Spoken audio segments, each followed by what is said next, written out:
The rain came like a curtain drawn across the desert, soft at first, then relentless, washing the dust from every leaf and stone. Beneath that wide and bruised sky walked Clara Willow, a 20-year-old native woman whose dark hair clung to her face, heavy with the storm. Her basket of wild honey and dried herbs, usually carried with pride, now weighed on her arm like sorrow itself. She had sold what she could in town that morning, smiling faintly at faces that rarely smiled back, and now she made her slow journey home through the downpour. The wind pressed against her shawl, urging her to turn back, but pride was a stubborn horse, hard to rein, harder still to quiet. Through the gray distance stood a cabin, solid, unyielding against the storm. Its window glowed amber, a promise of warmth. She knew whose cabin it was. She had seen him before, many times, from the corner of her eye at the trading post or the riverbank. Elias Boone, a 30-year-old cowboy with the build of a man born to labor and the silence of one who had seen too much.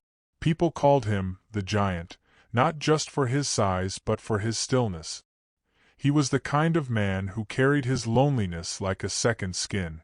Clara hesitated at the edge of his yard. Rain soaked through her shoes, mud rising around her ankles. She told herself she only wanted shelter until the clouds broke, that it was nothing more. But when her knuckles brushed the wood of his door, the small sound echoed like a heartbeat. Inside, she heard the shuffle of boots, the pause of breath, and then the door opened. Elias Boone filled the frame, his face lit by the hearth behind him. He took her in quietly, the wet shawl, the trembling hands, the eyes that carried both strength and fear. For a moment words failed him. Then, his voice came rough as gravel. "If you marry me," he said, "you can stay." The rain seemed to hold its breath. Clara blinked, unsure if she'd heard right. "I only ask for shelter," she managed, her voice no louder than the rain on the roof. Elias's gaze softened. Shame flickered across his features. "You can stay here tonight," he murmured. "You can trust me." For a heartbeat, she wanted to turn and run. Yet the storm outside roared louder, the wind pushing her toward the warmth. Slowly, she stepped inside. He closed the door behind her, and the sound felt final, like a page turning in a story neither of them had meant to start. The cabin smelled of smoke and pine resin. A single lamp flickered near the hearth, casting long shadows that swayed like ghosts. Elias set a cup of coffee before her without a word. Steam rose between them like a veil. They did not speak much that night, only the fire did, crackling and sighing as though it knew their secrets. Clara sat near the window, watching lightning crawl across the sky. She wondered why his words had stung. Was it insult, or something else she feared more, hope? He watched her, too, in quiet intervals, the way a man might watch the horizon for weather. When her eyes met his, the air shifted. It was not desire that passed between them, not yet, but recognition, two solitary souls caught in the same storm. Morning came washed in gold. The rain had stopped, leaving the world smelling of wet earth and pine. Clara rose early, her shawl still damp but her mind restless. Elias was already awake, sitting by the fire, the light tracing the edges of his unshaven jaw. He looked up as she moved toward the door. Words formed behind his lips, but none found the courage to escape. "Thank you," she said softly, her eyes not meeting his. He nodded once. "Safe travels, Miss Willow." When she stepped outside, the ground was soft and shining, her footprints temporary in the mud. Elias watched from the window until she disappeared among the mesquite trees. The cabin felt emptier than before, though nothing had changed except the air. He told himself it was just the quiet, but the lie sat heavy in his chest. Weeks passed. Clara came to town again with her basket. People whispered when she walked by, the kind of whispers that cut deeper than stones. "That Indian girl," someone muttered. "Spent the night at Boone's place, didn't she?" The laughter that followed was cruel and thin. She kept her eyes on the ground, pretending not to hear, but shame crept in through the cracks of her composure. She wondered if kindness was ever truly free in this town. From the far end of the street, Elias heard the commotion. He saw the circle of faces, the tilt of cruel smiles. His blood rose like heat through dry grass. Without thinking, he stepped forward. "Enough," he said, his voice low but carrying. The laughter stopped. Every head turned toward him. "You'll keep her name off your tongues." The sheriff smirked from the porch of the saloon. "Careful, Boone. You defending her honor or your own?" Elias's jaw tightened. "Both." The silence that followed was thick as fog. The townsfolk shifted, embarrassed by the sudden weight of their own words. Clara's eyes lifted, finding his. In that single look, gratitude bloomed, small but fierce, like the first flower after drought. That evening, as dusk bled across the sky, Elias rode out toward her cabin. He left a small sack of flour by her door, then turned away before she could see him. He told himself it was just a gesture of goodwill. Yet every act of kindness drew him deeper, until kindness no longer felt like enough.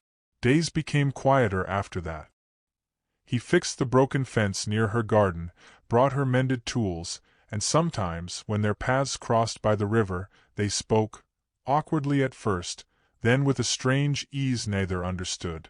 She told him about the herbs she gathered, the meaning of certain stars. He told her about the long winters on the range, and how silence could sometimes feel like company. Once, she caught him watching her reflection ripple in the water. "Why do you look at me like that?" she asked, a smile hiding in her voice. He hesitated, fingers brushing his hat brim. "Like what?" "Like you're remembering something that hasn't happened yet." He had no answer for that. Summer turned to autumn, and with it came change. The townsfolk began to notice their quiet closeness. Someone saw them walking together along the riverbank, laughter soft as wind in grass. By the next morning, rumor had taken root again, uglier this time. "Boone's gone soft," they said. "Lost his mind over a native girl." Sheriff Crowder cornered him outside the saloon one evening. "You'll ruin yourself, Elias," he warned. "This town won't stand for it." Elias looked at the man squarely. "My life's my own." But the sheriff's words stuck like burrs. That night, as Elias sat by his fire, he heard a sound outside, the faint crunch of footsteps. When he opened the door, Clara stood there, pale in the moonlight, her shawl drawn tight. "They said things in town," she began. "Bad things. About you. About me. I know. I didn't mean for you to suffer because of me." He shook his head. "You didn't make me suffer. They did." She looked at him then, not as a stranger, not as a man of pity, but as someone whose pain mirrored her own. In that silence, something old and wordless passed between them. She reached out, hesitated, then let her hand fall to her side. "Will you still help me?" she asked quietly. "Always," he said. The wind carried her hair across her face, and when she smiled, it was the first time he had seen her do so without restraint. But in the distance, torches flickered. Shadows moved. Voices carried through the dark, angry, determined. The townsfolk had come. They gathered at the edge of his property, muttering accusations, demanding reason. "You can't bring her kind here," one man shouted. "Ain't right." Another spat into the dirt. Elias stepped onto his porch, calm but unyielding. Clara stood behind him, trembling, though her eyes were steady. "If you've come to tell me who I can or can't love," Elias said, "you're too late." The sheriff pushed forward. "Think, Boone. You'll lose everything." "I already lost it," he replied. "The moment I started caring what you thought." The murmurs rose to a roar, but Elias didn't move. His voice cut through the noise like a whip crack. "I'll marry her. Here. Now. Before all of you." For a moment no one spoke. Then Martha Lee, the innkeeper's wife, stepped from the crowd. Her face was pale, her eyes glistening. "Then I'll stand as witness," she said softly. The sheriff turned away, disgusted, but he didn't stop them. The others watched in uneasy silence as Martha took Clara's hand and joined it with Elias's. The air trembled with the weight of choice. "Do you swear it true?" she asked them both. Elias's voice did not waver. I do. Clara hesitated only a heartbeat before whispering the same. The crowd shifted. Some turned their backs, others stared as though seeing ghosts. When Elias leaned down and kissed her, gentle, reverent, the world seemed to still. Dust swirled at their feet, catching the fading light, and for the first time in a long while, the land itself seemed to breathe. Later, when the crowd had gone and the torches had burned out, Clara stood beside him on the porch, looking toward the horizon. The night was calm, the stars bright and endless. They'll never forget this, she said quietly. Good, he answered. Neither will I. Years would pass, and the story would become something else, half memory, half legend. Travelers passing through would speak of a cabin that glowed like a lantern in the rain, where kindness was stronger than pride, and love braver than fear. Some swore they heard laughter inside, others claimed to see two figures by the window, watching the storms roll in together.